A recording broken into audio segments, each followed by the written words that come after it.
You're like, you're the most unsafe person ever. Yeah. You were just riding a quad. Oblivious and unaware. Yeah. Yep. You're riding a quad. You're riding with a no quad helmet down on. like a baby oiled hill with no helmet on. Like you're just like.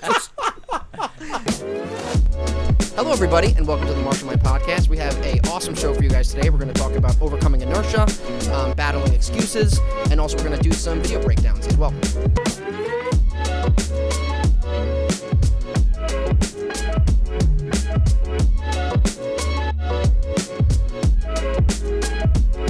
So guess what the fuck showed up in the mail?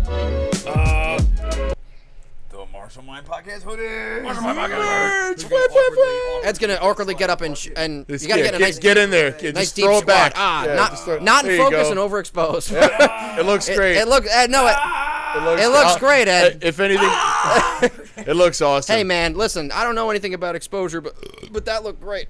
You're in Turning dark into blue. Rick You get up Sanchez. there. You're in the dark blue. There's a lot of different colors, guys. If anything, I would say they're sized a little small. So Yeah, order a size up. Yeah. Either order a size up or just like I like it as like a snug hoodie. You know what I mean? Yeah. It looks good. Yeah. It looks good because it's a little Yes. snug around like the shoulders and the chest, which It is nice. accentuates my pecs. Yes. And also my tits. You know, You can't have both. You have both. I thought you could. I mean, I guess you can. You can. You definitely can have both. Like What's- 100% can have both. How's the song go? My pecs don't jiggle jiggle. Sorry. You should be. I'm really upset about that one. This is going to be our first live guillotining that we're going to be doing, where we're going to remove Ed. Nope, you're Ed. You're John. John's head. I can't remember who we are today. I think What? Ryan's got dementia. Yeah, Ryan is on Ryan hard ruined my drugs. house. Ryan's got early onset amnesia. This is actually an intervention. We're here to talk to Ryan about his addiction to smack. I'm just I don't even know what smack is, actually. Looks like Bubbles from Trailer Park Boys. It's a nice fucking kitty. I don't know. Fucking cocksucker. Can you go fuck yourself? Here.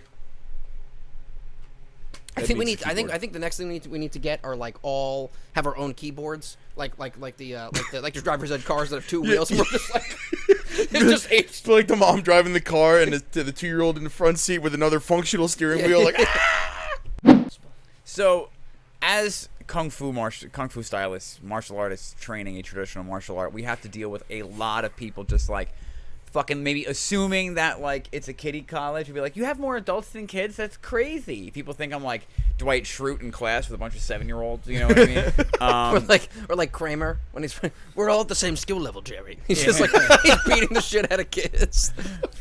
I've not seen that one. oh my goodness. But they you know, it gets really frustrating because so many people associate us with like people doing magic tricks. Like I saw a short on YouTube of I forget his name, but that Chinese MMA fighter who fought those traditional martial artists and just like smoked Was them. it Zhu Xiaodong? I think so, yeah.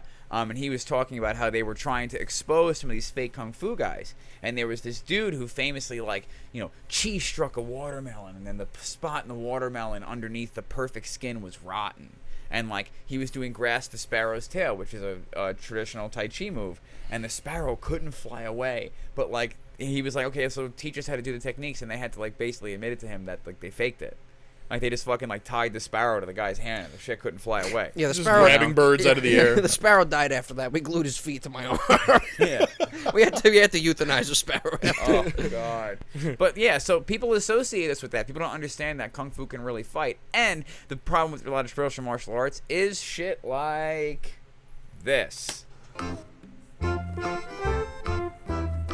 He's got like this guy's just waiting with the gun in the background. Yeah. Like, what the fuck are you doing there? He's like, yeah, I guess, you know, I pointed the gun at her, and then she moved it out of the way. I guess I'm done. Oh, dude. No. Oh, We all gotta- right. no, This is before so Before funny. we get into Cheech, we got to talk about this again. Yeah. Let's get back into it. So, for people who were just listening, there is a woman who clearly is a powerlifter. Power sitter. Just sitting powerfully.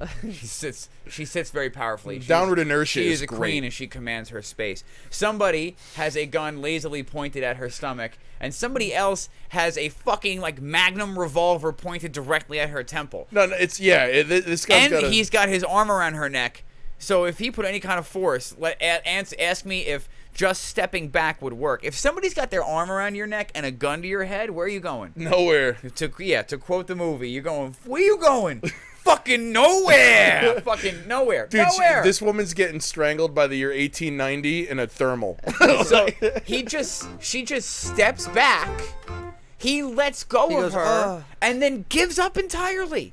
He just fucking. I guess. The only and thing, he points the gun at himself for a second. the only thing weaker than this technique is that guy's rotator cuff in the back. He's just Look at him. Look at him. He points the gun at himself for a second. What the fuck is happening over here? And this guy is just pointing his nose up in the air like, yeah, I guess you could point a gun at my neck. That's fine. That's fine.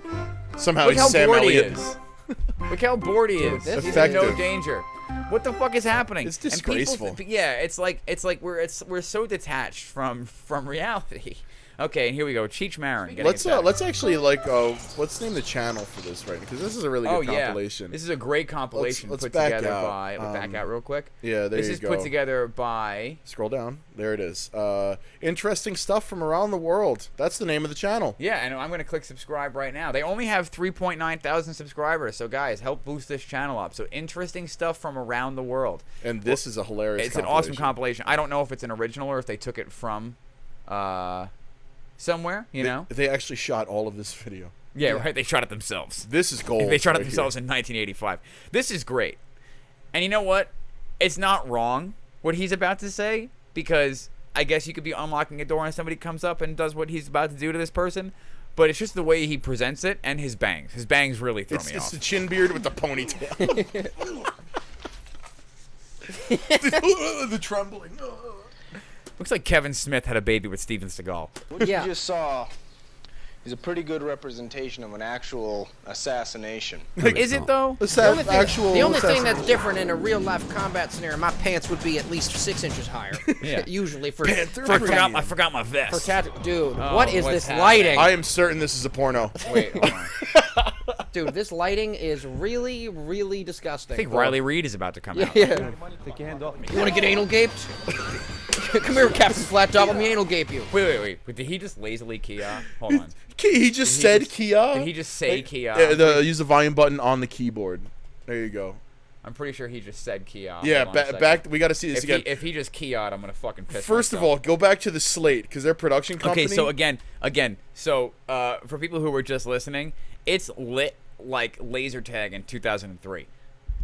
Yeah. Yeah, their slate is hilarious too. You know, Panther Productions or whatever. This is like Oh, this. Panther Production. Yeah, just look at that freaking slate. Premium Panther. That's a gas station boner Panther pill. Premium. Oh my god. That's a oh gas my station god. boner pill. We'll make you good videos and get you really hard when you need to be. It's right next to like Rhino X. You know. You're like totally healthy, right? And not gonna have a heart attack because you could totally have a heart attack. Yeah, it's just caffeine, isn't it? I think so. Yeah. Horny goat weed. Dude, this lighting setup is like.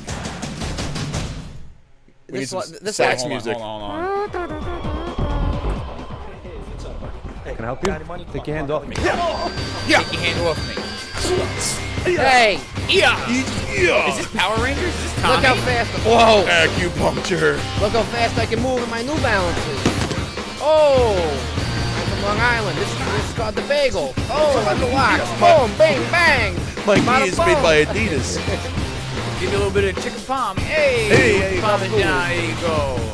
Authentic pressure points. Look at that Hold on, face. hold on, He's hold on. got like a neck like Batman. He sounds like he should sound like Patrick Star. He looks like he should sound like Patrick Hey, Star. SpongeBob. Hey, SpongeBob. Time to do pressure points, SpongeBob. We're gonna do fingertip It just, looks like, it just looks like if you put like a hand in a little gi. That's a finger. There's just a thumb sticking out of the top He's of a like, key. hey guys, fingertip power. Fingertip power. He is a fingertip. power. What just happened? Fingertip And then power. all of a sudden, Jennifer Aniston from Bruce Almighty. That's all right, great. all right, hold on. all right, all right. Hold on. My fucking contact just came out. Oh no, Ryan eyeball down. Damn it! I thought you gonna rub your eyes bad, Ryan. Now you can't see. It's not fair that none of us want to see you, but now you can't see anything else. How ironic, right? Ryan's not allowed to get injured. He's our special boy. He is special indeed. I love how the other guy's wearing a mask. He doesn't need one because he. You're not allowed to breathe on me, but I'm Listen, gonna breathe on listen. you. Detroit street self-defense guy doesn't need a mask because he can fucking just avoid COVID. He's Yeah, so skilled. Exactly. The Detroit urban survival training. Yeah, he avoids COVID with head movement. You know. Yeah. It's 1 millisecond. It's biomechanics. Like remember that video he did? Like one trigger pull, 1 millisecond. It's biomechanics. It's science. This guy's wild. I just love the racks of guns with the orange tip because they're clearly fake. This is my wall of fake guns. This is gonna be the last person that we talk about, but like out of all the fucking people, this is the guy who I can stand the least. He embodies know nothing but try really fucking hard. It's like he's a super duper try hard. With your like 1993, your mom went on vacation and brought home a T-shirt shirt. Shut the fuck up, Donnie Dijon. All right? Donnie fuck up. Dijon. I look good in mustard. It's Marty mustard shit. He was pissed he couldn't order this for himself. That's all it is. He's just mad. I he never didn't wanted get that it. color. Yeah, fuck off. You were like, fuck, that's the one I was gonna get. I guess I'll get blue. I never wanted that. Should I have gotten navy? Fuck, I should have got Dragon Ball Z blue. You're just indecisive, bro. Dude, I think the purple's fresh. He didn't get purple. He got navy. Jenny got purple. John just has Alzheimer's. I'm definitely not colorblind, guys. He goes, I thought it was nice we all got gray. Man, that green like, shirt what? looks awesome. John, it's John's yellow. not colorblind. John just has the same like eyes like a Labrador has. Just everything's gray. My Okay, see favorite blue color is and gray. gray. Just Okay, so here we go. It's biomechanics. Yeah. Look at that. dude, the gun, him holding the gun like it has a stock when it's like 3 inches wide. Yeah, right next to It's his 'cause he's face. like- Look at that. You Wait. get hot brass on your nose. That's how that happens. Wait. Can we talk about his? Can we talk about his mustache? Look at how he's holding it. He's not even gripping the handle. Yeah, What's happening He's got here? his thumb over where the brass comes out. I don't know. Yeah. I don't. If you I pull don't the know how this trigger, shit you're works. gonna burn the shit out of your thumb. Yeah, I think you get jammed up. It's just, I'm not a gun dude, but neither is this guy. Because that'll work. Yeah, that looked awesome. Oh yeah, little nose check. But also I love it's like Look, another guy over there. stands up, grabs the gun again. Huzzah! Oh man. Dude, that guy's like, That was just brutal. welcome to Detroit self-defense. This is my wall of toys. It's just like, And my first guess is Jeffrey the giraffe. This is one of those months where I feel like you ever hit a plateau and then all of a sudden it's really hard for you to keep pushing as hard as you've been pushing. 100%. That's definitely how I feel this month has been. Because like this past week was just like diet. You know what I mean? I mean, not super bad. I tracked my macros and stuff a couple of days, but like there were like 3 or it was like one day it was like, oh fuck, it was turned into like 3 or 4. You know? I've only eaten cake batter today. Yeah, and How then does it's that keep happening? and then it's like, you know, difficulty You going have to to make bed, it. difficulty waking up. No baked cookie dough, right? It is from the ice cream. Just, And the question is like, is it sometimes like your body and your brain are begging you for a little bit of a break, or is it like your inner bitch? You know what I mean? Like which is it, and how do you tell the difference between the two? It is hard to tell, man. It is I haven't hard to taken a tell. break since about probably 2014. Yesterday? Oh yeah, that sounds better. We'll go with that. I've just been on cruise control for the last 10 years of my life. Just asleep in my Tesla, just It- just on Route 66. Just I saw like a really depressing TikTok about how like Elon Musk got all his money and how they were like, he's actually a piece of shit, and I was like, oh, he might be. Like emerald money or something like that. Like his father was an emerald miner or some shit. Or like Yeah, just- he got like money, and then like he didn't do great in a company, but he just signed a good deal and got a bunch of money, and then he crowdsourced the money, and then he actually bought Tesla from somebody. He didn't invent it himself. Well, he you know, started but, like, PayPal though. I thought that was kind of like and the that was one of the origin. things he sold his stock in the company for fucking whatever, you know. But like, who cares? He's sending us to Mars. It's like, who gives a shit if his beginning was rocky? You know what I mean? Like, who gives a fuck how things got started? Yeah. It was like, oh, he just wants fame, and it's like you just want to hate on people because he's a billionaire. Yeah, well, I mean, and one thing you could definitely tell about Elon Musk is that I don't know if you saw the picture of him shirtless, like on the boat. Like that man does nothing but work. He hasn't seen the sun. He is the brightness of one of these ring lights. He's just like looking into the sun, and just like he's obviously hasn't been putting time I feel into very it. called out right now. What's like you're Mark? you're a ginger. He's just doesn't good outside. That's all. Yeah. Like, It's like you ever see Mark Zuckerberg when he has sunblock on?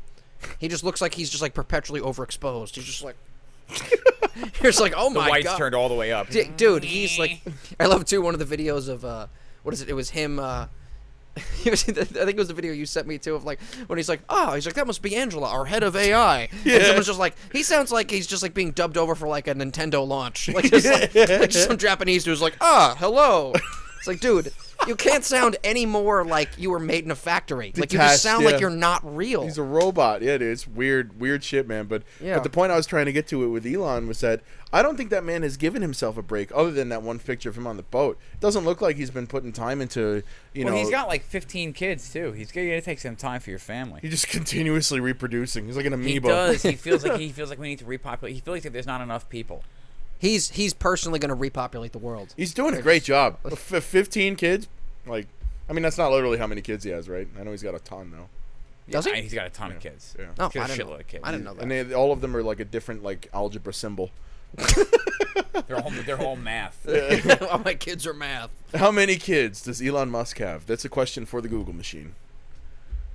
Elon Musk has 8 children. That's crazy. that is This one's named the same as a Tool album. Yeah, exactly. Like what? XAE12. Anema Schism. Okay. Perfect. One of them's name's Exodark. What? It's like, I'm going to name them after weird PS1 games that didn't get released. Also, so while we were looking up YouTube videos to watch before, we got hit with an ad to learn how to fight like a rat or rat fighting, R-A-T fight. And like we can't find the ad right now, but I just need to tell you about it. I gotta effort that. Give me that keyboard. I gotta find this video. Yeah, but hold on. All right. Yeah, you'd say what you're saying. But like it's literally like when the U.S. government needed to kill Osama bin Laden, they called SEAL Team 6. He's like, traditional martial arts will get you killed. Let me show you the martial arts system that the Navy SEALs use. As if the Navy SEALs just invented punching, you know? Dude, this guy looks like... It caused physical injury individuals involved. Okay, how you doing? I'm Dave Dirks. How you Welcome doing, Dave? to the It's good to see you, brother. Assault Tactics. Rapid assault just to let tactics. you know, Let's go. This course. This guy looks like if you made like overnight oats with like Jim Beam. just like Jim Bean and beans. just, hello, everybody.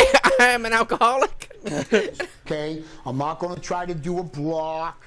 Okay, or anything like this. What I want to do. I'm not going to try to do a block. When this hand comes out, this is the fang. The body is the snake. And I'm the Key rat. is what? You take the fang from the snake, and he's harmless. So when his hand This guy is comes like to meth me, strong. You know I what I am mean? now Like going like this to guy's attack like his hand. Those arms look like they've gripped okay, many punch the wire punch. cutters. So anyways, we're going to Rapid move around. assault What Dave is going to do technique. right now, very slowly, he's going to stick his hand out. So one of our instructions, Oh and my this is God, all just do a depending technique already. on Yeah, Jesus where seriously, you're Christ. we're like at 8 in minutes movement. in.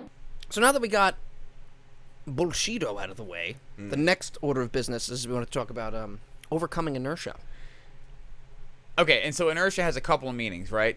So there's the definition of inertia in physics, which is kind of where the philosophical aspect of it comes from, which is a property of matter by which it continues in its existing state of rest or uniform motion in a straight line. Basically, it's not moving, right? Unless the state is changed by an external force, right? So, it says a tendency to do nothing or to remain unchanged. If you want to overcome inertia, you have to apply a force. A force will make something that is still start to move. Like flicking a wad of paper with a pencil will make it move. Also, force, due to resistance, will slow or stop something that is already moving. So basically what it's saying is you need to apply force to overcome inertia. So now when we talk about overcoming inertia with ourselves, right? We have to overcome inertia when it's time to get out of bed on time. We have to overcome inertia when it's time to get to our classes. We have to overcome inertia when it comes time to putting work into other things or to other projects even, you know? Like I have a lot of difficulty overcoming inertia when it comes to intellectual tasks, you know? Sitting down and focusing, I definitely have a lot of procrastination happening, and I think procrastination is the opposite of overcoming inertia. You know, that is the inertia in and of itself. That is the state that you are trying to stay in. You're trying to stay in that comfort zone by Self-mummification through fruity cereal and porn. yeah, basically. My day is over. Just Captain Crunch and like 18 episodes of a terrible like CW superhero show or something. I can't watch those. I hate I just- can't I- watch those. I just see ads for them and I'm just like, this looks like shit.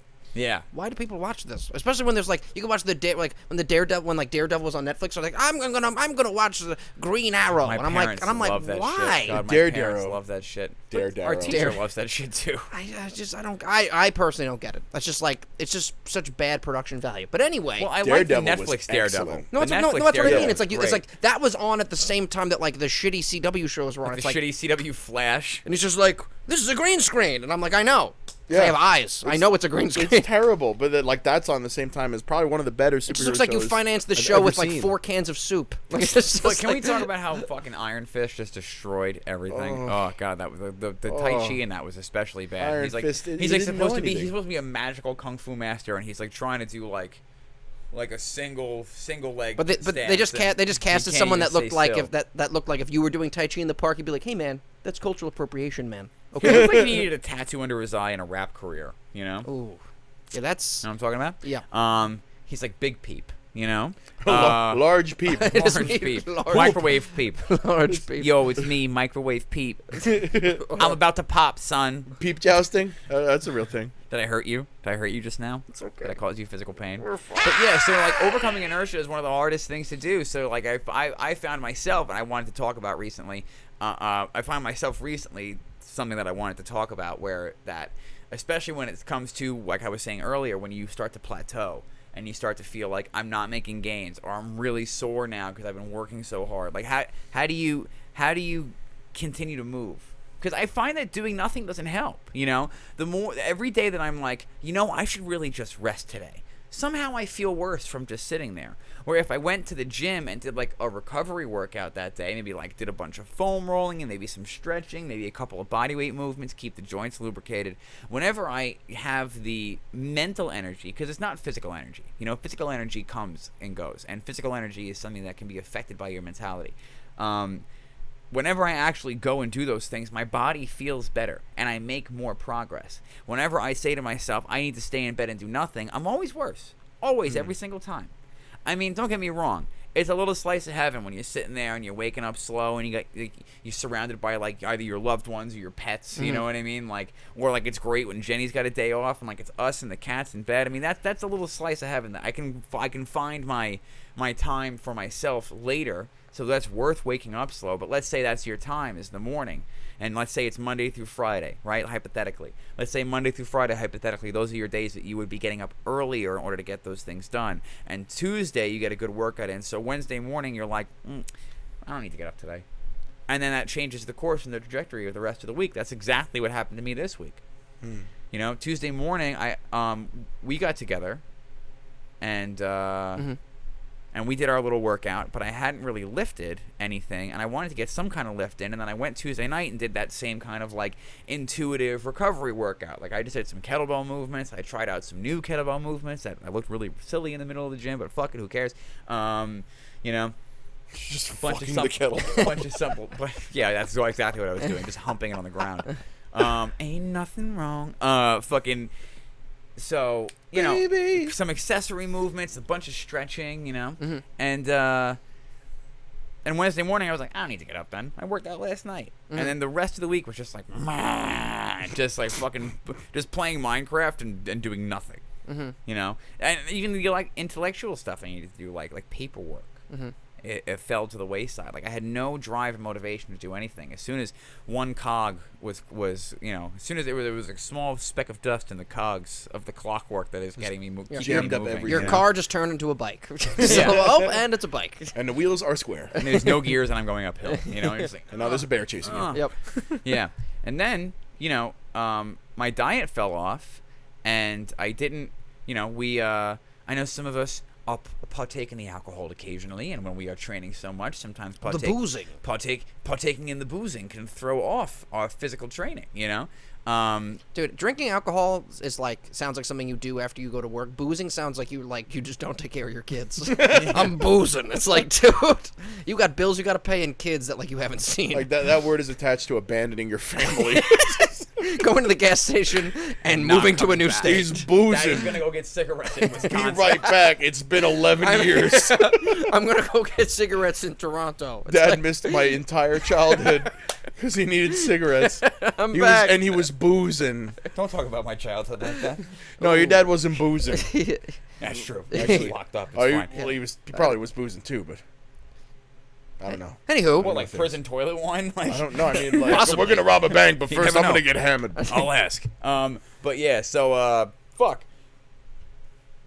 momentum, losing, partaking in alcohol. All of us have lost our right. sweatshirts. So it's hot in here. So Saturday, we go out.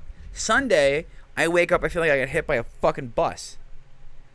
You know, like my back is out for days, and it's like, yeah, you didn't recover properly. You did all this working out, and then you stop your recovery. Especially as I'm getting older, it's like it's much more important that like I stay on the ball and on track. And I have a sensitive system to begin with. I think maybe I don't. Maybe it's just the level of work versus like what my body is good with. You know what I mean? Like everybody has different tolerances for different things, but you know, it's like how do you keep yourself from falling off?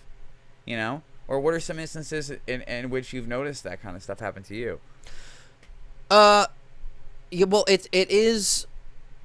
Again, I think it all goes back to self-knowledge and knowing what your pitfalls possibly can be. So, like, what are my soft points and what are my, what is the taint? What is, like, my discipline's taint? What's the real soft point of my discipline? I thought I heard taint, like a Will Award friend. What's my taint? Like you're slipping it in there. Where like, is it? Taint. But it's like understanding. Okay, so I know for me, I need to be a creature of habit because going off momentum, if I do something for a day, but then I fuck off for a day, it's gonna fuck everything up. Because some people can just be like, fuck it, I'm gonna keep going and it's fine. But like I know for me, it definitely. Continue, Ryan. For me, it definitely is more of knowing that I either try to do too much at one time, then can't do anything, or I don't do anything. So it's like for me, it's like okay, being organized, setting goals for myself, building a structure for the day, and then starting with kind of small achievable things that I can do that kind of keeps the day moving. Because it's kind of true. Like I deal with inertia all the time, where I'll just be my day will start and I'm like, okay, let's get going, and then I just fall back asleep. Do you find it's more difficult, especially now that you're making your own schedule? Yes and no.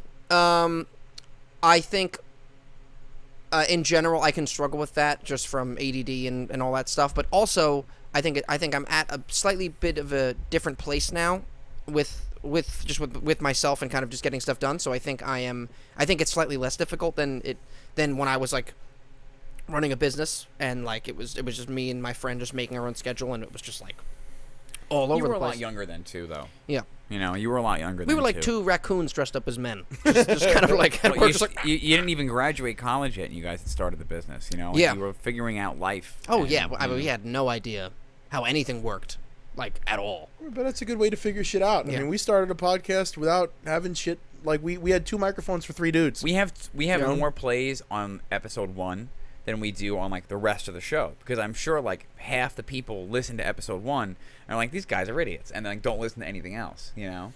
But like me and Ryan were sitting next to each other over like a little microphone. Like, this works, right? This is fine. And we were literally we had to learn how to talk into the mics. We had to learn how. Now we're learning how to like work the cameras too, and not just like look at each other, you know.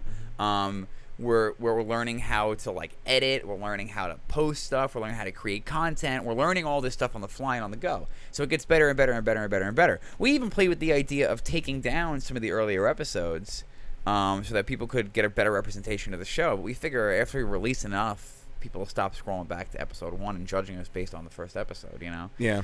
But yeah. Not trying to take away from what you were saying though with your habits though. No, it's all good. But like just in the process of like figuring something out, you have to start somewhere. Most of the time, it's from a you don't know shit point of perspective. But I think the most important thing also with self-knowledge is knowing if you are approached with a moment of temptation to fuck off or be like, hey, I got this plan, I'm doing good, I'm gonna get up at 9, and then your friends are like, it's like 12:30, 1 o'clock, and they're like, we're going on Xbox, and you're like, this is worth ruining tomorrow over. You're like, I could totally fuck up tomorrow right now, And then sometimes I do, and sometimes I'm just like, and then I'm like, now it's 3, and I gotta wake up in 40 minutes. Like, the day's over, and it's, but yeah, you sit down at 1 p.m. and you don't get up until 3 a.m. and you're like, fuck. Yep. Dude, I had one of those days, like, just totally, like, leading was up us to last yesterday. night. Yeah, leading up to I yesterday. accidentally up until 2 playing Minecraft. Yeah, What happened? Ed and John were getting after it on Minecraft. It was great, but Hey. leading up to yesterday, I worked 13 out of 15 straight days. So mentally, I was talking to Cifalio, and I was like, listen, like, Ed mentioned that you were asking about me. I know I wasn't in class last week, and I just wanted to tell you what was happening. Work has been crazy and this and that. And I told him, like 13 out of 15 days I've been working, and he was like, Jesus Christ, and he said something really wholesome to me, and he was like, listen, man, make sure you make time for yourself. Make sure that you give yourself some time to just decompress. And I was like, yeah, it's been a really rough 2 weeks for me. So the last couple episodes, I've kind of been in the same place, Yeah. And like, it's finally, I have this week, I'm off. I'm off all week. So And I literally, need guys, that. you want to talk about hard work? I mean, like, we've been here since, it took us a couple hours to, like, set up, talk about our talking points today, pull up all the tabs we wanted to pull up. Eat a sandwich. Eat a sandwich. I mean, you got to have brekkie. You know what I mean? Brekkie. Before you record, a little brekkie before you record. Slight- Like, slight- little brain fuel, you know what I Slight mean? brekkie. Some of that brain fuel. It's quick carbs. Yeah. There's 4 Rice Krispie treats for breakfast. It's all quick you carbs. need. I had 8 Rice Krispie treats before I 4 Rice recorded. Krispie treats and a lean body protein shake. You know what I'm saying? Boom. Ready for the gym, bitch. Wired for 3.5 minutes, and then you got to shit. Yeah. Oh, yeah. I hate that. The pre-pump dump. Like, it's like you Pre-pump finish your pre-workout, you get to the gym, you do 1 set, and you're like, God damn it. I have to go shit. I have shit now. It used to happen to me on the treadmill, because I would religiously warm up on the treadmill, and I would get like maybe 3/4 of a mile and be prairie dog, and I'd be like, all right, I guess I'm only doing a mile today. You're like, and that was the challenge. Like, that was the exciting part. It was like, how long can I run before I shit myself? just David Goggins and Yeah. just some shit running down It's your like legs. 1 for more 40 tenth miles. of a mile. My One shoes- more tenth of a. My shoes don't have any good tread. You look down, there's just like yesterday's lunch is just all over the treadmill. You're like, whoa. Oh, jeez. Ew. But yeah, no, it really Smells like wet diapers and cologne. just Oh, no. just sprays diaper rash with like just Armani. Duke and Cannon sawtooth. But it's again, it goes back to like those moments where you're like you see it's having those moments of temptation and being able to really ask yourself, hey, 1, do I deserve this, and 2, how is this going to affect the rest of the, not just tomorrow, but the rest of the momentum for the week. I'd be like, hey, it's Tuesday. If I do this Tuesday night, how am I going to feel about this night and the rest of the week by Sunday? So it's having that kind of more kind of broad stroke understanding of not just like, hey, well, it's just tonight. Who gives you shit? It's like, well, you'll probably give a shit tomorrow when you're Right. like, fuck. Yeah, but at the same You time, know? like, do we beat ourselves up for the time? Like, we were all hanging out on Saturday. Like, do we all beat ourselves up for that? That I- was I- awesome. So much fun. No, We had a great time. No, I don't think so. Because You know what I mean? So because- it's like, how do you find the balance? because there is also on the other end of the spectrum, there's which I struggle with more in a mindset wise.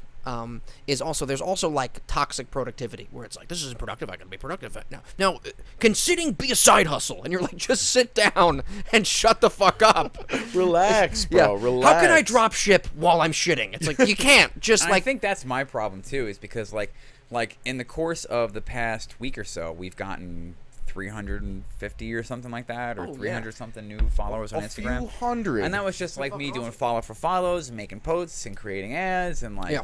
you know. Follow. But I mean, like, if I was shitting, I was on Instagram. Yeah. You know what I mean? Like if I was doing anything, I was fucking. I'm exaggerating a little bit, but you know, if I was doing anything, I was working on something. Had a half-hour break between clients. All right, let me upload something from Canva real quick. You know, like every moment of everything. And it's like it's really difficult for me to find that balance. It's so like on the gas or on the brake. Yeah. You know. Car's either in the shop or like on the Autobahn. Just like Yeah, it's just Redlining. NASCAR all the way. It's like tires now. Yeah. Go. Yeah. Yeah. Fucking. So like, now when it comes to when you start to feel tired, and this is the thing now. So there's, as you do more, like we talk about this all the time, right? Because we've had this discussion a lot of the times that like, you know, it's funny, like you started in one place and then I was so proud of like you having the business, and then you were doing so much, you're like, I need a fucking break, and that led to, we've discussed this, that led to like a 3-year like Yeah. You know? And for me too, I went through a lot of that previous relationships. I was just thinking about the other day when we were hanging out with our friend Jackie, who we've been training with forever, but she had a couple of kids, had to take some time off, you know. Long story short, and she's back now, and we're so happy that she's training with us again. It's awesome to have her back. But there was this time I remember sitting around her kitchen table, and we were talking about like a relationship that I was in that was like really having some serious effects not only on me but on my training. And she was like, "Why is this person so important?" And it's like, that was so long ago and such ancient history, but like those were the things that I was going through. You know what I mean? Like the other people in my life were so much more important than my goals and my orientation.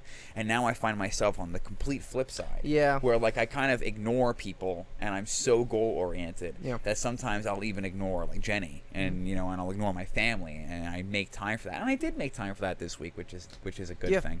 But so it's about finding that balance and then not getting stuck behind that inertia wall. You know, I think that's like the whole overarching thing that I kind of want to tackle today is like let's find an answer. Let's see if we can kind of find an answer to this through our conversation. You know, like so my issue is, so the past week, lots of productivity, lots of lifting, back to squatting 315, training every day, train kung fu like 5 days that week, you know, like between bag work and forms and everything like that. Finally getting back on the ball, putting some of my older forms together, because I've learned so many forms in the past like 2 years that it's getting to be so much in my head. I mean, like I'm talking at least 10 new forms in just in the past year. You know, I mean, me getting a handle on Diande Chuan is like my brain is bending over that. It's definitely a longer form. It's the longest form I've learned so far, and handling that is really difficult for me. I can only imagine with 10. Yeah, we have 2 forms that are in our family system that are like the cornerstones of our fighting style. So unfortunately, it's family system stuff, so you guys won't ever see it online. And we can't show you. We can't show it to you, but you know. They're very important to us, and there's a lot within these forms to unpack, just like I'm sure in your family systems, if you're a traditional martial artist, there are. And even in MMA, you know, in a more and even in just like, you know, kickboxing, if you're just learning like a sport style of fighting too, there's a lot within every technique to unpack, and different ways that you could throw it, different ways that you could use it, because it's not just about like, you know, seeing like a classic Chinese martial art move that's very beautiful looking and being like, oh, it has all these different applications. It's also like, okay, a basic jab cross.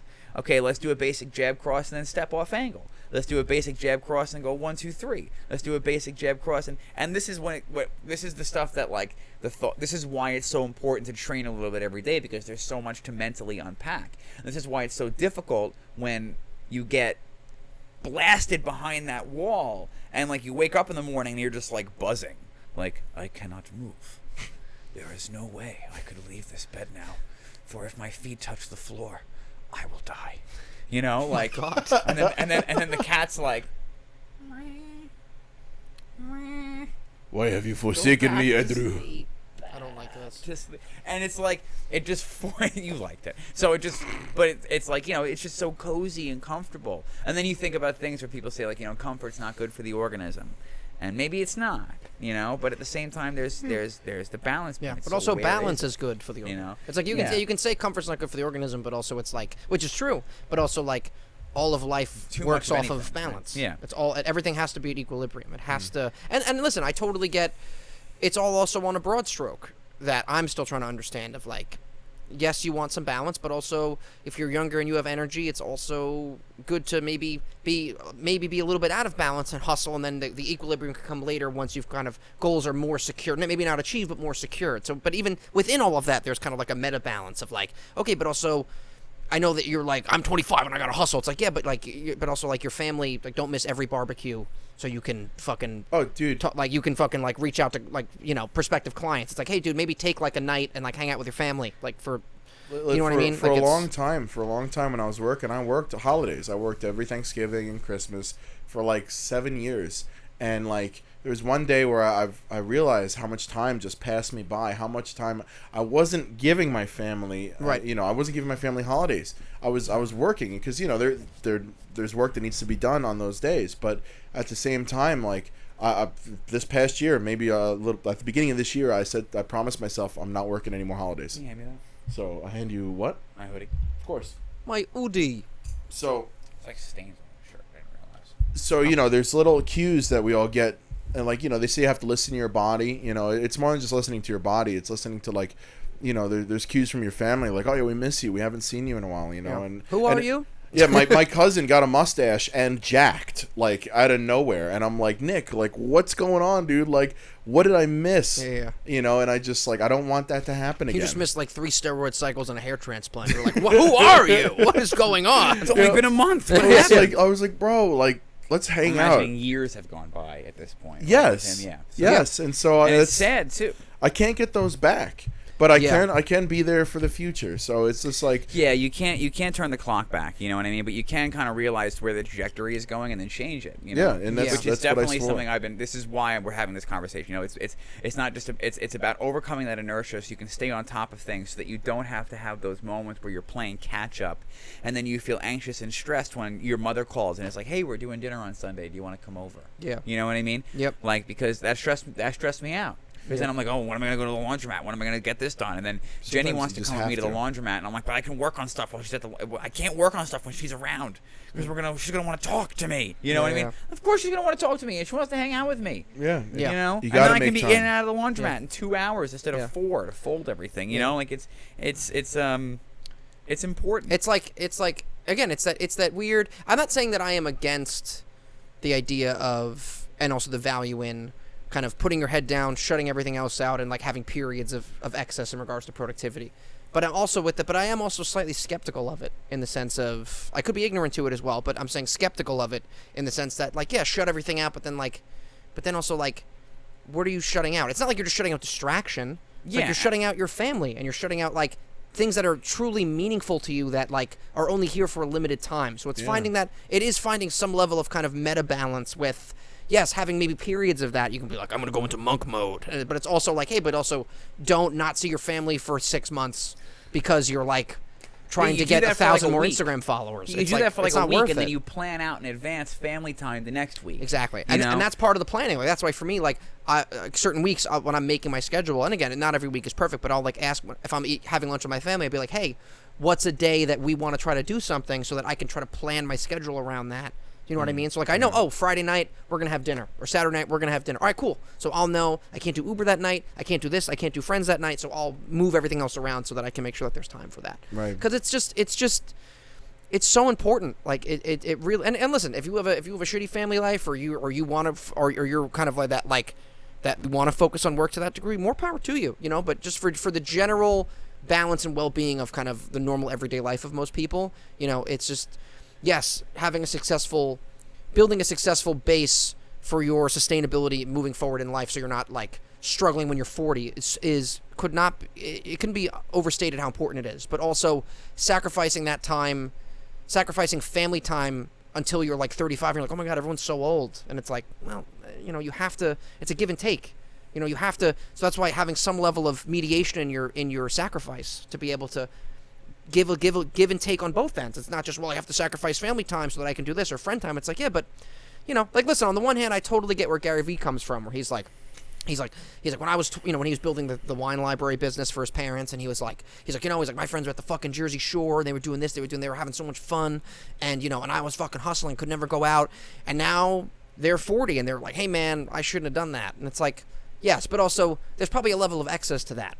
You know, it's like that's different. You partying 3 or 4 days out of the week, let's say, or partying every weekend, and and getting drunk. So Monday's also fucked, and Friday's kind of fucked too. So half your week is gone. It's different than like, hey, once a week I'm going to make sure I have time with my family, and then once a week I'm going to try to have at least some sort of meaningful interaction with a friend. It's like that's and then totally different. Every couple of months you go out and you get wild a little bit. Totally, whatever, you got to be able to do that. It's you can't be. We're not living in a monastery. You can't. Yeah. You got to drink some beers and bust some nuts or whatever. You were going to say something better than that, but just.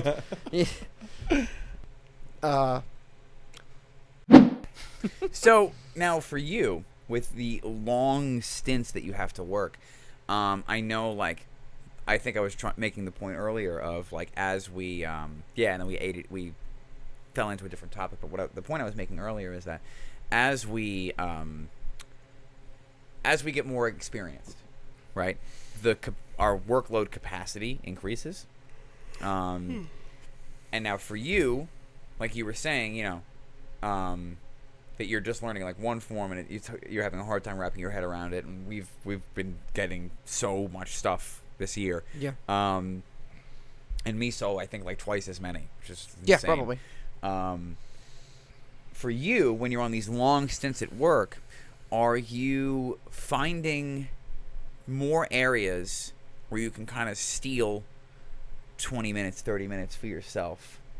In the past, there was that one trip to Texas where I was taking Tai Chi breaks because I didn't see the fucking sun for days. I was working 4 basketball games a day in Fort Worth, Texas, and I needed sunlight. Like it was just like we show up at like, you know, like 7, 8 a.m., you know, where the sun's like basically just coming up, and then we don't get out till 11 p.m. You know, so John was just wilting. I had to steal time. I had to steal some time for Kung Fu then. But I'm just recently, man, it's been really hard. You know, I have not been successful in finding time to train on days I work. You know, it's really been rough on me, and I haven't made the time. You know, so that's definitely all on me. You know, I think I mentioned last episode that I've been having a hard time with time management, but in like I've been able to do it in the past, so it's just a matter of me actually making that decision. But just something about recently, I've been really, really on my ass. I've been really, really trying. Like I'm a week behind, basically, is the way that I feel. Like I'm chasing right now. And now again, it goes to those like dopamine receptors in the brain. Like, how do you continuously win the fight against the easy dopamine? You know. I think again it goes back to that setting the structure and then having time for release.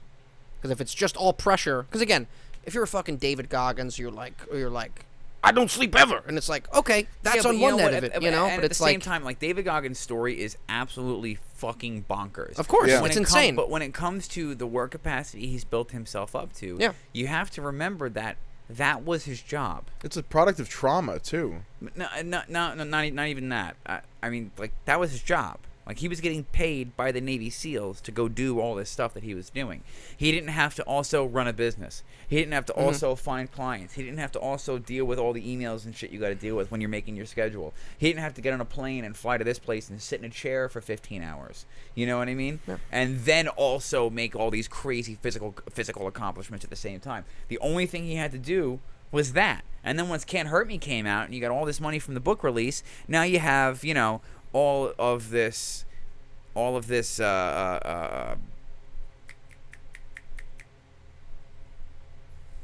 ability, you know what I mean? Like, you have basically all this money that allows you to do this stuff, you know? And even if you're not like living crazy, you know, you don't have to clock in every day. So I find that like a lot of these thought leaders find themselves in situations where they don't have to clock in and clock out, which is why my hero is Cameron fucking Hanes. Because that man does all this shit and still works a 9 to 5 for the county. And now he's finally thinking about leaving, as the last I heard. I don't know if he has, but like, if you don't know who Cameron Hanes is, you have to look up Cameron Hanes. He just recently released a book called Endure. The man runs a marathon a day. He's not a martial artist, but he's a hunter. And he treats... He's not a martial artist, but he's insane. He's clinically insane. Well, no, he's escaped the rigmarole of factory farming, which is another disgusting thing this planet does. You know, he's escaped that by you know, he's a lifelong hunter, and he bow hunts because it's more difficult, and he feels like he's giving a greater respect to the animal, and he trains his bow and his cardio and his strength so that he can respect the animal that he kills and make sure he has the physical energy and the physical strength to not only execute the animals humanely with one shot, but to also then be able to, you know, cut and pack the meat and get it back to his site on time without any of it being, you know, spoiled. Which is insane. Like, that's his life, that's his dedication, and that's his martial art, is the bow, you know? And like, there's this hilarious video where he's like in his he's like sitting at his kitchen table with no shirt on, drinking a cup of coffee, and he just picks up a bow and just fires the compound bow out his back door real quick and puts it down and then goes back and takes another sip of his coffee. It's hysterical. Now, obviously, that's a gag. You know what I mean? He did kill a real buck, though. But he puts all these videos up where he purposefully parks his truck here against his fence and puts a target like 40 yards back, so he has to shoot between his truck and still hit the target. So he makes it hard for himself on purpose. So, you know, I mean, I'm not recommending that you start twirling your staff and doing your blossoms and all your techniques. Like, both of your youngest cousins just on it's just your children on the walls next to you. In the dining room while everyone's eating dinner. Between a table and a wall. Don't hit Tiffany with the spear, you know? But even with that, I think was it when David Goggins started, you know, when he was like severely overweight. You know, I mean, he was working like an exterminating job, and then was like, I gotta run. He was working an exterminating job.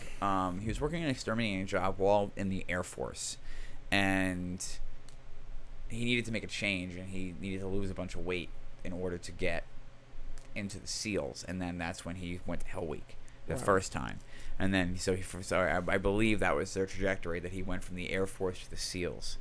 Okay. And then from the SEALs. After he had to complete Hell Week, I think it was like 3 times he had to do Hell Week because he kept getting injured. Oh, yeah. Then they found a hole in his heart, and he had to stay for surgery. And then while he was gone, his platoon was killed. And then he started running the ultramarathons to raise money for their families. So, like, his story is absolutely inspiring and unbelievable. But again, what my intention today is to try to make it relatable to people like us, who work for a living and who have regular lives.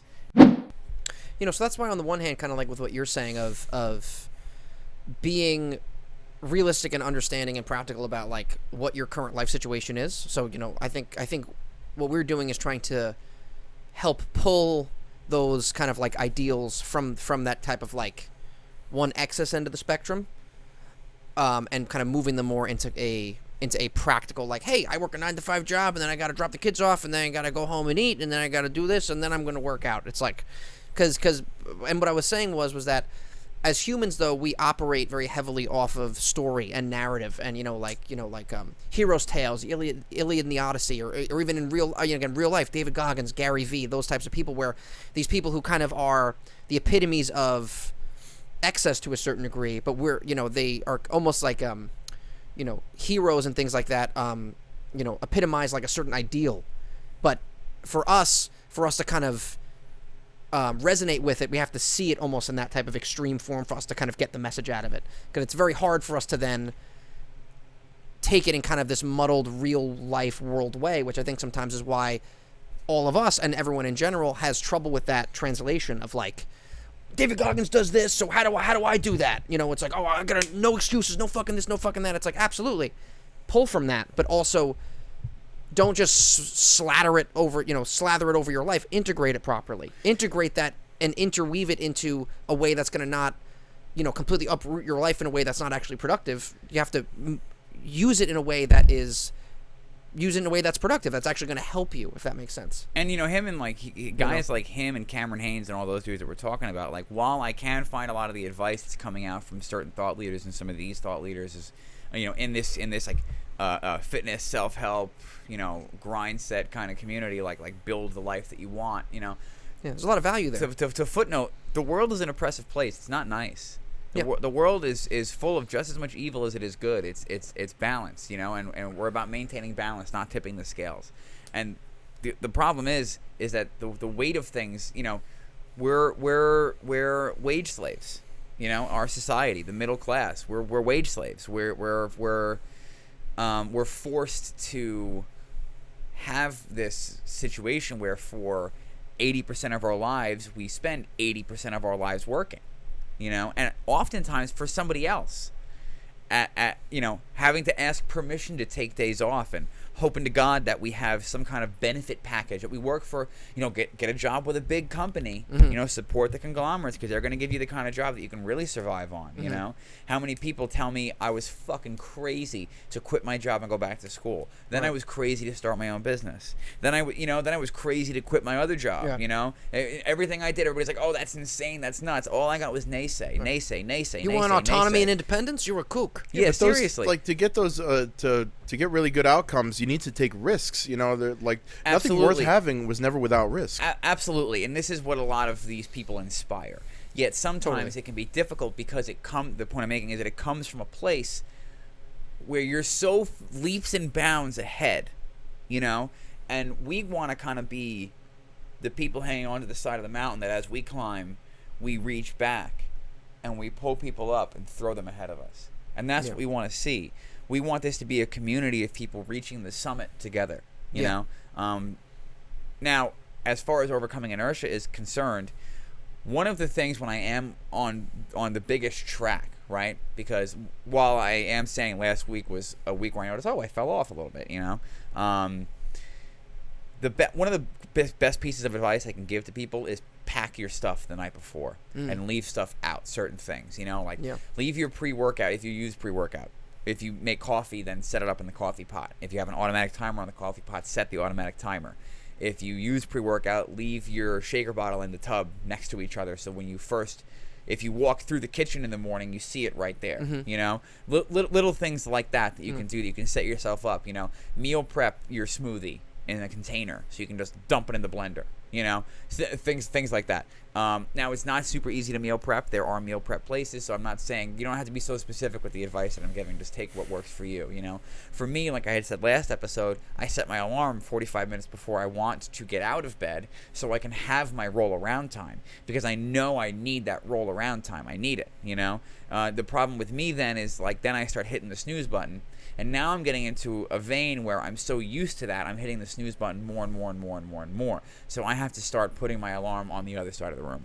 That's the next step, is go back to putting my alarm on the other side of the room. So I have to put my feet on the floor to go turn it off. So even if I go lay back down for 5 minutes, I have to then get up again. Yeah. And that usually is what'll be like, all right, fine, fucking, I'm up. Right. Now, for those of us who we know the mornings are going to be an issue, like Jenny goes to work entirely too early and gets out of class entirely too late. There's no way it would be healthy for her to go to the gym in the morning.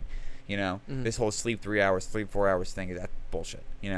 And my advice that I constantly give her, and when she does it, she makes it, is to pack a bag. Pack a bag and take it with you. You should have 2 bags. You should have your training bag and your gym bag. Unless you can fit it all into one, then good for you, But I know, my Kung Fu bag, I know I don't need a lifting belt at Kung Fu, Right. So, I have my lifting bag that has, my clips for the barbell, and has my lifting belt and my weighted pull-up and dip belt, with the chain, I have, chalk in there and all my resistance bands, because I'm using my own. I have a jump rope in there. I also have another jump rope in my Kung Fu bag in case that's the one we take to the gym, or we're doing a bag work day, and that's where my gloves are, my big gloves, my small gloves, my wrist wraps, stuff like that, my mouthpiece, they all live in their own bag, so that it's all ready to go. And so I make sure everything is packed. I have clothes. I have 2 changes of clothes. I have, work uniform, gym uniform, Kung Fu clothes every single day.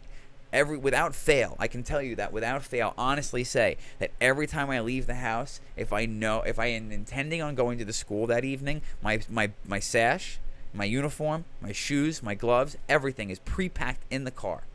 Yeah. Either that, or I have it set up so that when I first get out of bed, I'll just, I often hang my sash and my pants on the door, and then air it out, and then. And I think what you're getting to, or at least one of the things I'm getting out of what you're saying is that I'm fucking disorganized. But that's not the main point. But that's the thought of me walking in here today, and you're like, "Do you need help?" And I'm holding a mason jar, 4 water bottles, and a lunchbox. Shorts are on backwards. You look like you forgot you had a pickup basketball game at 2. You know what I mean? Hold on, guys. And it was 2:10. Yeah. Just hold on, everybody. No, but the point I was going to make was that that it's overcoming inertia doesn't have to be this Like, it's going to be hard, especially if you're starting from zero. It's going to be hard enough as it is. And right? for a real quick visual representation of overcoming inertia, that's what a rocket launch is. So if you think of yourself getting up in the morning as like the pre-burn, you know what I mean? And then you have to like really like fire all cylinders and get the rocket moving. Yeah, just to get it moving. You know? That's a really good point. And it's, you know, with overcoming inertia, it's, you know, it's already going to be difficult again, especially if you're starting from like zero. Let's say, like if it's the first week, like first day of going to the gym ever, right? It's like that's already going to feel like an insurmountable feat to you, probably as someone who's doing that. So there's no reason why, again, on the one hand, you could be like, oh, like storybook moment, I come from nothing, I make it to the gym no matter what. It's like, yeah, that's on the one hand, but also make it fucking easier for yourself. You're already trying to do something hard, so cooperate with yourself. I'm going to commit to doing something hard. Okay, how can I make this thing not easier but achievable? I'm going to pack my bag and I'm going to have my shoes in front of my bed so I can just get up and fucking, you know, put my stuff on and go. Get rid of any extra Ryan friction. doesn't shower. You don't need to do that. Yeah. If only you could smell this room. Just Yes, he does look how he smells. it smells like an airlock chamber filled with yaks. That's what it says. They don't make that noise, but I guess they do now. Ryan got out of bed in these clothes and then came here in these clothes. Yeah. That's not true. My friends watching this are like, he's pretty It's gross. true. He's pretty Yeah. gross. I shower. I do shower. Hi, Danny. I know you agree. I shower though. Don't ask Danny though. Ask anyone else, and they'll tell you that I shower. Your other ginger you shit on me. Allegedly, Ryan showers. Allegedly, I shower. But you know, it's taking out any unnecessary friction. You know, let the hard thing be hard, but don't let it be unnecessarily or overly difficult. The task you're putting in front of you is already difficult. So set yourself up for success. Set yourself up for success. Have your clothes out already. Have fucking gas. You know the amount of times, and we've all done this, where like I have to film a wedding, and I'm like, I'm coming home from hanging out with you guys or whatever. I'm like, I'll get gas tomorrow. Hey, dude, the day's over. You ruined the day already. And because I get up and I'm running late, and I'm already running late, and I get in my car, and you know what I remember right when I turn my car on? I need to get gas. I need gas. I need to get gas. So it's like so many times. So it's like having that moment of discipline gives you then that moment of freedom. Petrol. Hospital. Hospital. University. Lift. University. Holiday. Spotted dick. Holiday. What? What? It's spotted food. dick. I was gonna that's say. right. I was like, that's definitely food. That's a canned food. Spotted dick. It just sounds like it has wings and a penis, but it is a penis with wings. That's what it Yeah. sounds like. The bad bird time. is a cock. You found that at Expressions, the adult store. Yeah.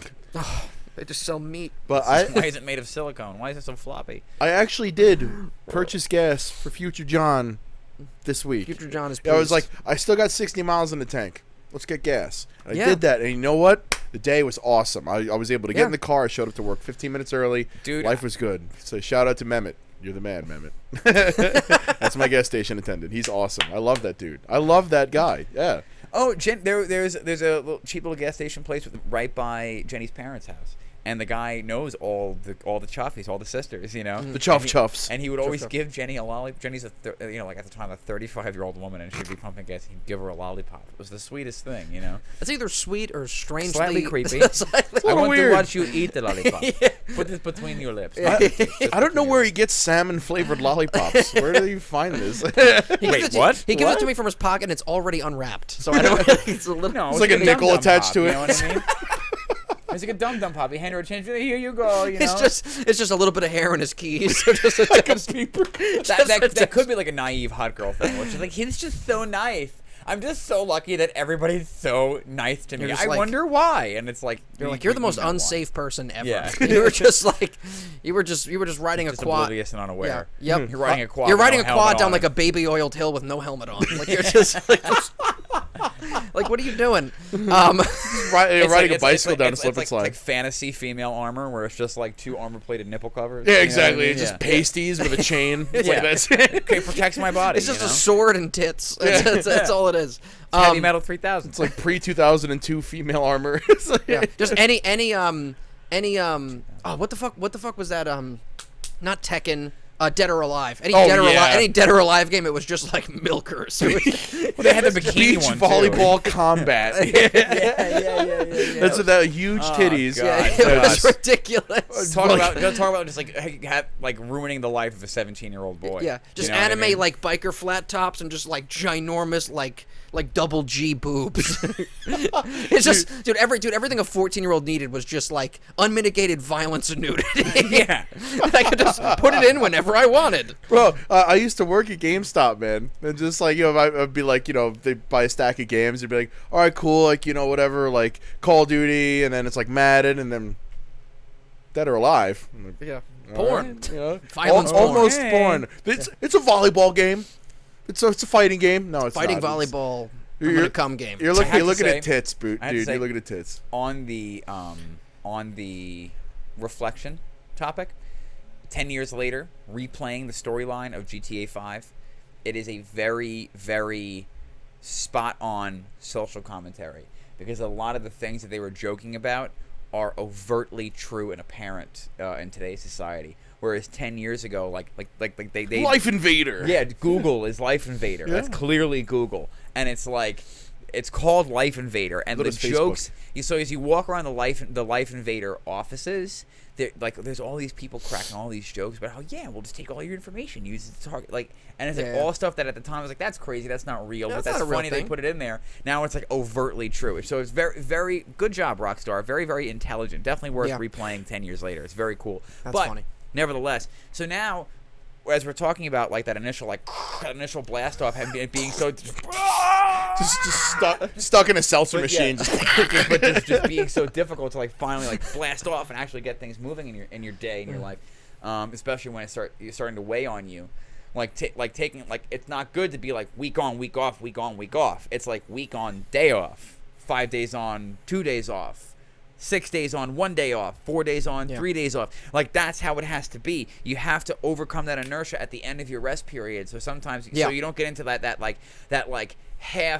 half-assed fucking Right. I'm back in it kinda. I worked out today so I can eat 16 pancakes. And that's and that's also why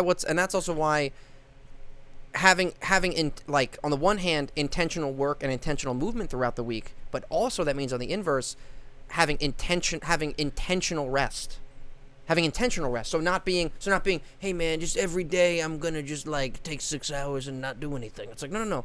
Fucking hustle and work hard. Be like, hey, today or this afternoon is my time. And you set a start time, you set an end time. So it's intentional rest. So like on the one hand, you feel like you've earned it by doing work, right? That by doing work on both ends of it that you need to do. But also in the middle of it, you've structured and built it into your week so you feel like it's deserved and it's supposed to be there. If it's just like, hey, I miss my friends are already at the gym. I'll work out later. I'm not going to work out at all. I'm just going to have a bagel and go to bed. And then like have a bagel. Actually, I can't even say that. who the fuck are you? I have What did you definitely say? Eat a bagel and go to bed. Had like a fucking Thomas's bagel and gone right to Just sleep. woken up with it like in your mouth, like.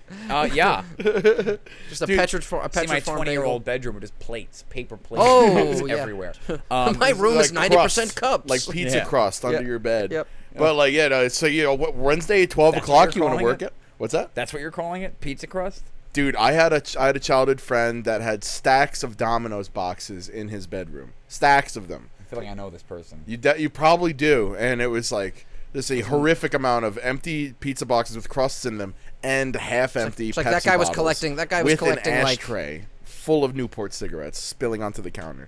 I It's know like, exactly woo. who that was, and Yeah. I know exactly where they lived in the second floor of that apartment complex. The funny thing is, that's not the same person, but they're doing the same shit. Oh, So wow.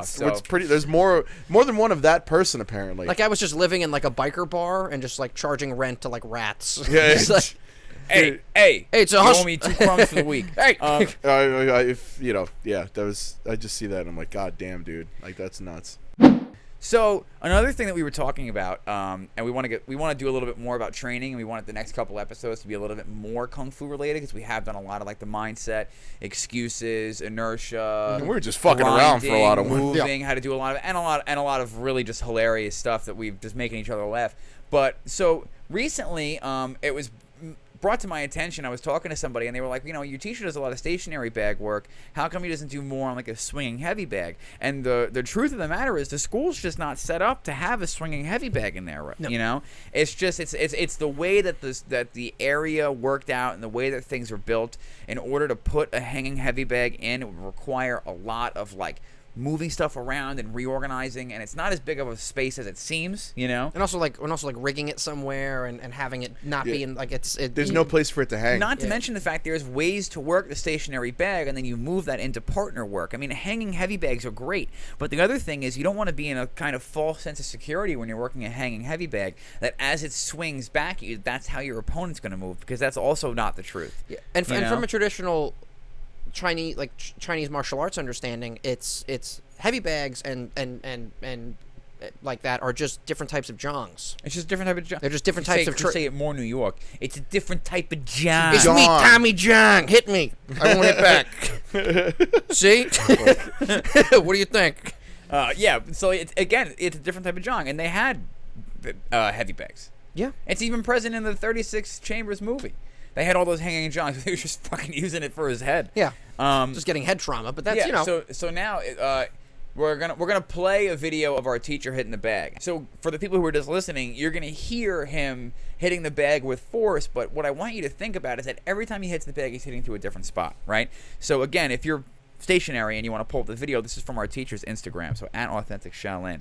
So what you'll see here, I'll turn the sound on. And the turning elbow, right? So, yeah, I gotta yell over it. Yeah. So again, what you're seeing is different ways that you can work your techniques on the bag, and different combinations that you can throw on a stationary bag. And if you notice his footwork, the video is going to restart. As you notice his footwork, you'll notice as he's adjusting his footwork for the stationary bag. And the things that I like about the stationary bag, and why I think it's a benefit, especially as people who are Chinese martial artists who are training the internals and the externals, one of the things that you can work with this kind of bag, there's 200 pounds of water in the bottom. You know, one of the things that you can work with that bag is your fa jing. Right? So if you're delivering power correctly, that bag should scoot across the floor. You know? It should scoot across the floor. And obviously, if you hit a bag like that with enough force, yes, it's going to get knocked over if you hit it in the right spot. That being said, if you're throwing your punches and you're throwing certain like side kicks and stuff like that, Ryan can tell you, whenever we're moving these bags, we're always scooting them back into place. And if you see that bag scooting, that bag scooting is because his force is traveling through the bag and not just stopping at the surface level. And also what I find in working with both swinging heavy bags and standing heavy bags is that it allows for, the standing heavy bags allow for more repetition and technique and more continuous repetition, as opposed to like hitting the bag and then, because again, it's different. It depends on what you want to do with it. If you're looking to work movement and kind of just shadow box or not shadow, but you know what I mean, working technique around the bag as it's moving and kind of just having like free flow and maybe even throwing techniques while the bag is moving, that's one thing. That's definitely, that has its own benefit in and of itself to do that. But I find like for us, a lot of stuff that we do, even in like either Black Sash class or even in the advanced class, there's so many times that we're doing stuff and we'll do 3 minutes of just palm block, reverse punch, switch your stance, palm block, reverse punch, and we'll just do that for 3 minutes. Or hey, just rear arm elbow just to the bag and just work technique, and you're able to do it over and over and over again and feel that impact. But also, there's some benefit in it not moving for certain things, of being able to work that technique over and over and over again.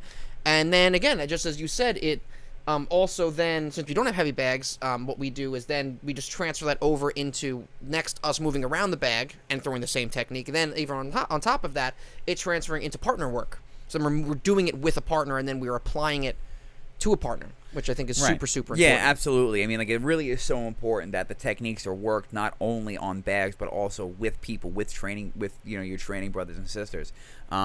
It's so very, very, very important. And now, like, if you're training by yourself, obviously these things get difficult. This is why it's also important, and we learned this especially during COVID, why it's also important to make things real in your mind, you know, and to work with what you have to the best of your ability. Work with intent, yeah. And work with intent and work with what you have to the best of your ability. And another thing, like what was brought up, I haven't responded to the comment yet, but if I can pull up who said it. Or also, if you're by yourself, just go and fight strangers. Yeah, just find a bum. Find a bum and beat him up.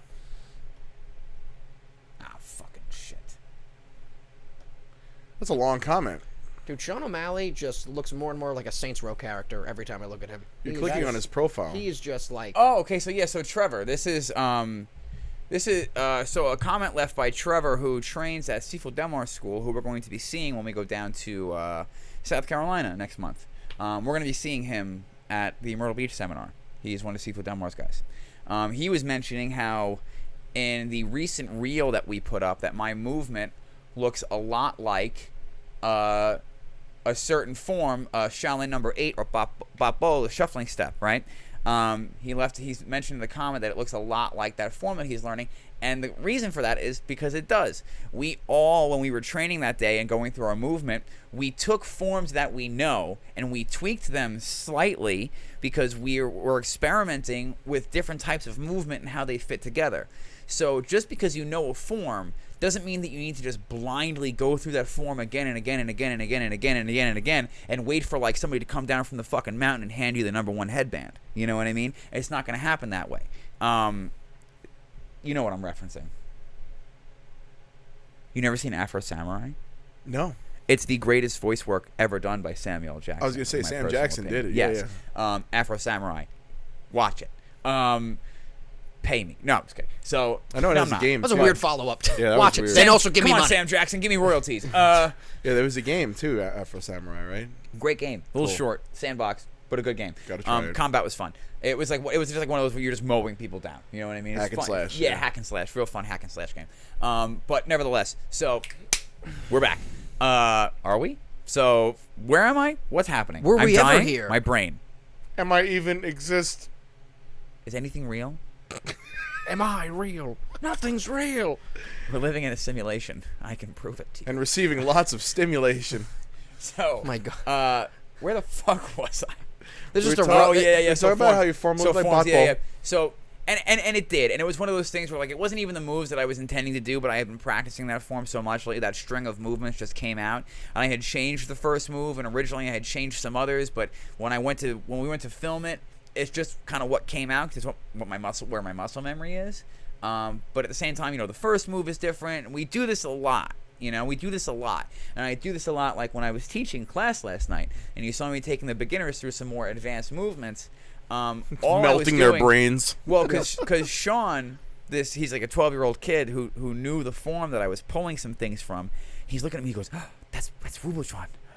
That's 18 palms. And I'm like, yeah, it's little bits of the forms all rearranged and put into different contexts, So while in that video I didn't do a great job of rearranging things so much, I think Ryan, you actually expertly rearranged one form into something that was more your expression too, And it's really just playing with movement. Not to say that you should change your forms. You obviously shouldn't change your forms.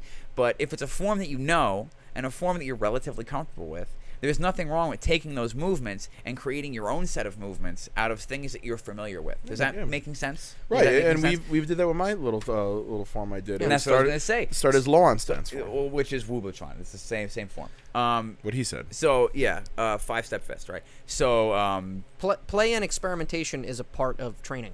Yeah, and it's you don't play martial arts, but you can play with your techniques. Yeah. That's what I mean. You can It's play like, with your weapons. I mean, exactly.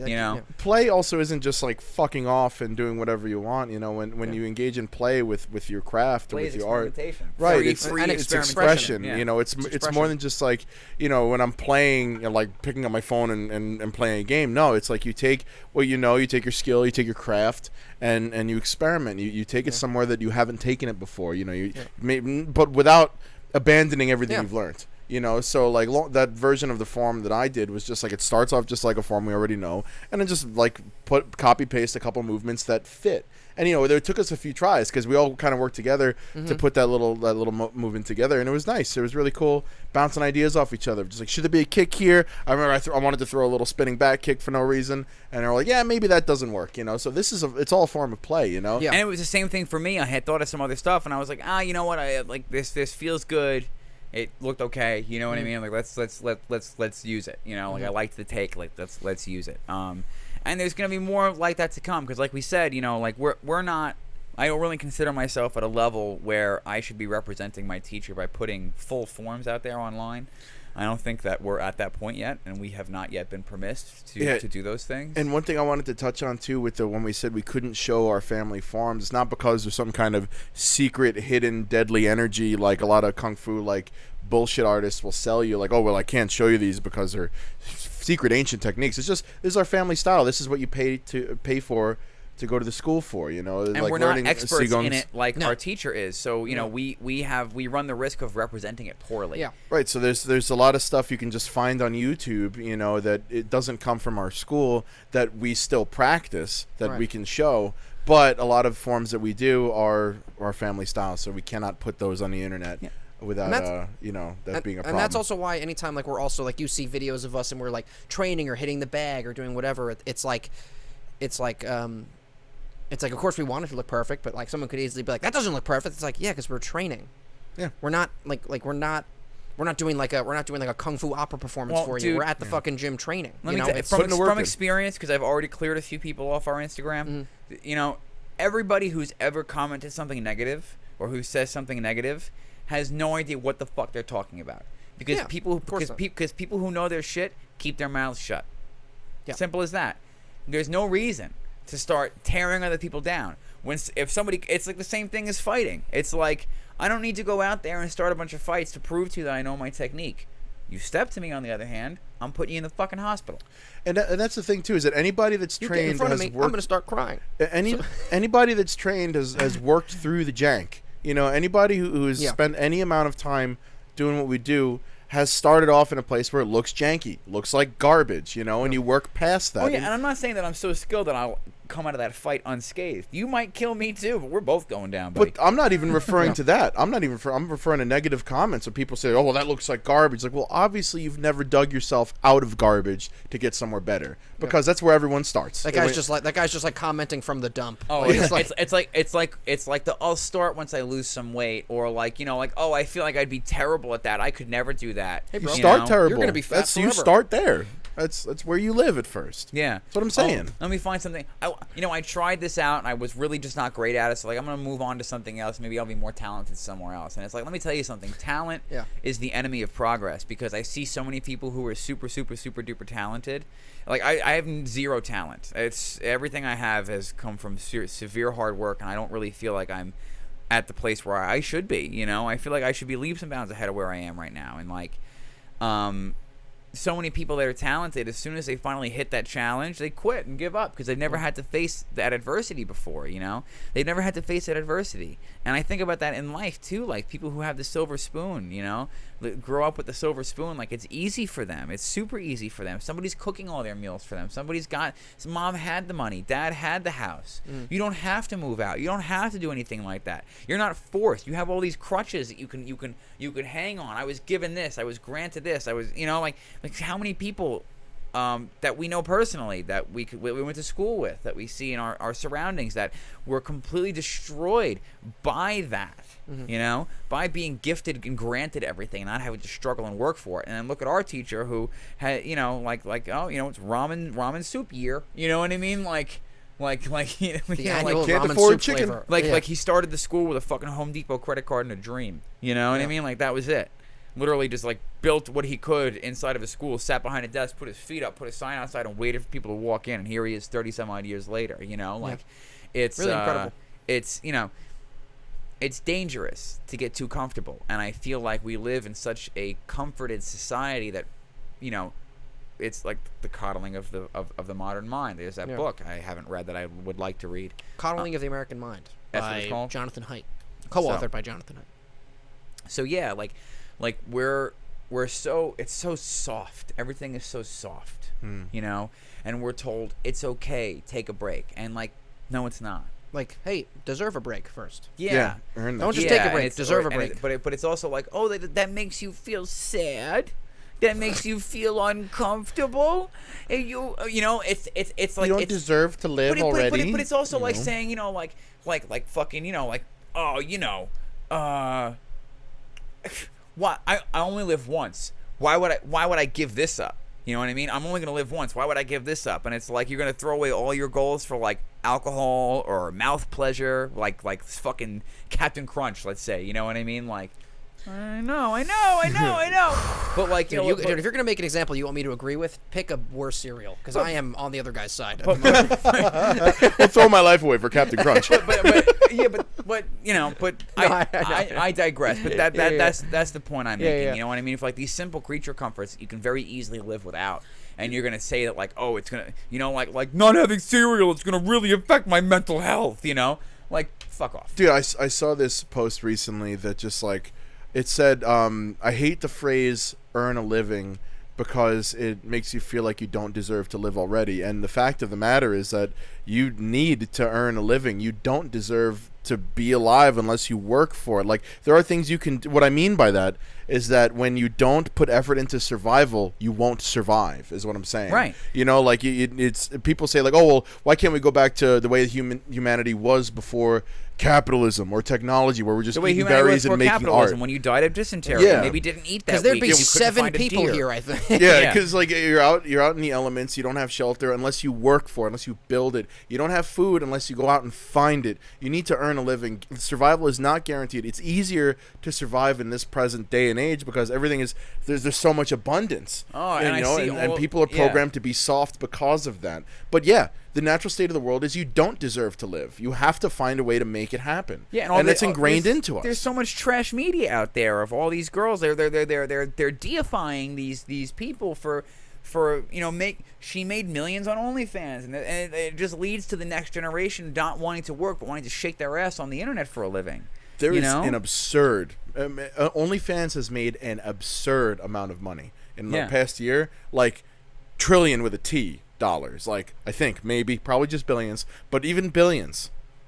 Holy and fuck! like how many? And there's so many multimillionaires that are created from only. And like, listen, I get it. Good for you. You know what I mean? Like, more power to you. But at the same time, what's the message that we're sending to future generations? Like, we are a species of comfort. We are also a species of progress. Look at this.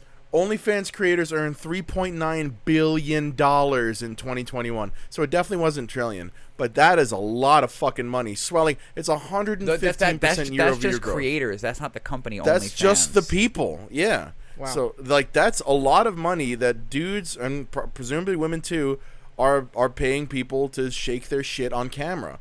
It's mostly dudes. Yeah, I mean, like Mostly dudes giving the money. Hey, you know, like I'm not trying to make any claims here. Yeah, who knows? But that is so yeah. much money that people are spending into just easy, you know, like the But then easy way out. that's another distraction away from your goals, and it's more time wasted. You know what I mean? Like it's you know, and I get it. Like I'm not here to, you know, like don't fucking cancel us because we're saying this, but at the same time, you know, it's. I'm not saying that it's full of uneducated people or that it's people who are unintelligent who won't contribute other things to society other than their OnlyFans. And also, if that's your hustle, that's your hustle. But Yeah. it's the societal implications of that. It's the That's societal problem. implications that other people who may have been able to be guided in the correct direction may fall into that and then also not succeed. Or may do nothing else, Yeah. or may fall into a depression because that's what they want to do and they don't understand why they're not successful. Or And then you're like not successful, and your like reputation is ruined. right, And so like your family's like, you know what I mean. Like What are you doing? It's I don't think it's healthy. That's my personal opinion. I don't think that kind of stuff is very healthy for our society. Yeah. And I think that it's one of the things that's contributing to how mentally weak we're becoming. Like all these people talking about how I was listening to a recent Rogan with Andy Stumpf and Michael something, I can't remember his name. Both Navy SEALs who skydive, and they were discussing with snowboards. Skydiving with snowboards, like Power Rangers. and squirrel suit shit. So Squirrel there's a suits. yeah, but there's a they were talking about how people want to make Navy SEAL training easier, and I don't think that's a good idea. Oh, well, less people are graduating, and a couple people have died, and it's like, well, guess where else you could die? War. Which is where the Navy SEALs are going. Yeah. so if it's like, if you want people that are badass enough to do the raid that killed Osama bin Laden, then fucking keep training the way they've been training them since the 50s. Yeah. You're going to be lowering the fighting power of that fighting force. You'll be diminishing their lowering efficiency by diminishing the standard How of about their we make training. the elite force less elite? Yeah, let's make the most difficult branch of the military easier to get into. That serves nobody. And nobody will understand this better than martial artists, because the best fighters come out of hard schools. Yeah. The best fighters come out of hard schools. And there's balance within that. We have a great balance within our school. What's our golden rule on the floor? What's our golden rule on Friday night? Hit as hard as you want to be hit. Hit as hard as you want to get hit. Does not say Everlast on my chest. And at the same time, apparently Ron and I want to get hit really hard, because whenever we spar each other, we try to kill each other. But still, not all the time. We've been way better lately. But, but still. And sometimes it's fun. Sometimes it's fun to get in there and mix it up, Yeah. And it's like when we got taken to spar with those kickboxers, like that. I got hit really hard that day. Like, it's important to kind of walk through the fire safely, obviously, but to walk through the fire, it's very important. And with that being said, I think that's a great place to close it off. So, guys, thank you for everything. Stay tuned, because we got a lot of stuff we're talking about. I know we've been a little slow with the posts, but it's because we're working on presenting the new versions of the content in the best way possible. Moving into video has been a little bit of a hurdle, so we're trying to work everything out. We are very, very actively working on getting things on a more regular route, and I'm not going to ruin the surprise. We have other bigger content plans in the works, more content plans for Patreon that will be Patreon exclusive, and if you want to support the show and you want to rep and you want to these awesome designs that a particular ginger came up with, this fucking guy, please check out our fucking kick-ass hoodies and t-shirts. Hoodies are fucking sick. We got hoodies, t-shirts, and slides available as of this moment. We have not yet voted and decided on other merch to come out, but we're going to be working on that over the course of the next couple of weeks. Thank you, everybody. We love you. And I'll leave it to John to take us on. Thank you to our Instagram followers. Thank you to our patrons. Thank you to our Discord members. And this has been the Martial Mind Podcast.